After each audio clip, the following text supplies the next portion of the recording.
Hey guys, LevelCap here. Today we're going to be talking about exotic weapon bounties in Destiny, and specifically this time we're going to be talking about Bad Juju. Now if you're not familiar with an exotic weapon bounty, this is just like any other bounty in the game, except that you have a random chance of getting it when turning in bounties to the bounty collector. I believe you have to be at least rank 20 to get an exotic bounty, because you have to be at least rank 20 to use an exotic gun. Now something to know beforehand is that when you're offered an exotic bounty, at least for the first time, you're going to be offered 3 different bounties, and they're not going to tell you which gun it is. They're going to have different names. The one for Bad Juju is called Toland's Legacy.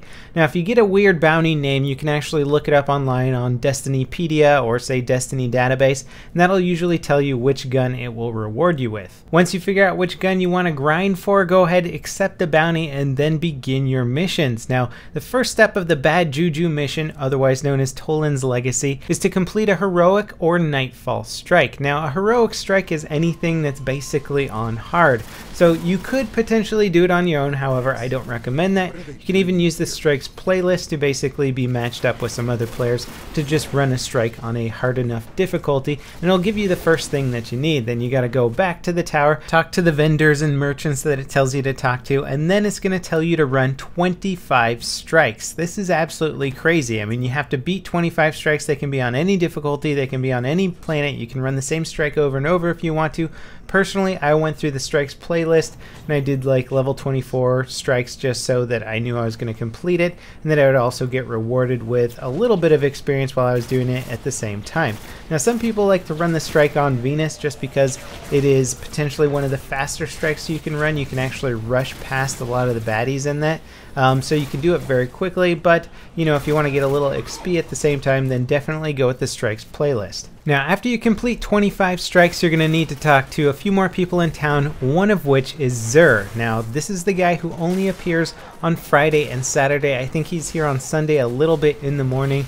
But basically, you're not going to be able to progress this quest until you talk to Zur. So if you complete the 25 strikes on Monday or something like that, you're going to have to wait all the way till Friday before you can do the next stage. The last phase of the bounty is to obtain 10,000 points in Crucible. This shouldn't take you too long. It took me about 7 games of Control to get that many points, and then you can basically go back to the tower and turn it in and get your Bad Juju gun. Now something to keep in mind is that although exotic weapons are incredibly good and incredibly powerful, they might not be that way when you first start using them, and Bad Juju definitely falls into this category. It has a 15-round magazine. The damage is okay. It's probably not going to be as good as some of the weapons you've been using before it, but some of the later upgrades you're going to get for this gun are going to make it phenomenal. The only problem is that you got to kind of grind through the gun now to get it to a point where it's actually good. So there is a ton of work involved in getting not only the exotic gun, but getting it to a point where it's actually going to be worth using. Now some of the benefits this gun gets once you upgrade it are much better recoil control,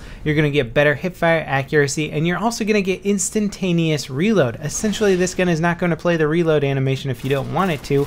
It's just going to put bullets back in the magazine, which is amazing. It's going to be great for PvE. PvP, it will be questionable. The lack of reload is certainly going to be good, but burst fire weapons in general tend to not fare quite as well in PvP environment. But it's certainly something I will be testing out as soon as I get this gun ranked up more. Now if you haven't gotten your exotic weapon bounties yet and you are level 20, I just recommend doing as many bounties as you can. Some people think that it has to do with how many bounties you turn in at one time. I think it's pretty much just up to chance. You can turn in 1 at a time, 5 at a time, whatever. You just have a random chance of getting an exotic bounty, and it should happen somewhat frequently. I'm already working on my second, and I know a lot of people who have already gotten at least 1. Anyway, I'll keep you guys posted on any new exotic guns I get and the upgrades that I make to them and how they fare both in PvE and PvP. Really looking forward to upgrading Bad Juju some more. It certainly takes a while to get it up to the higher levels though.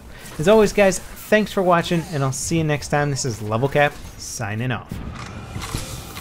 You're in the lead.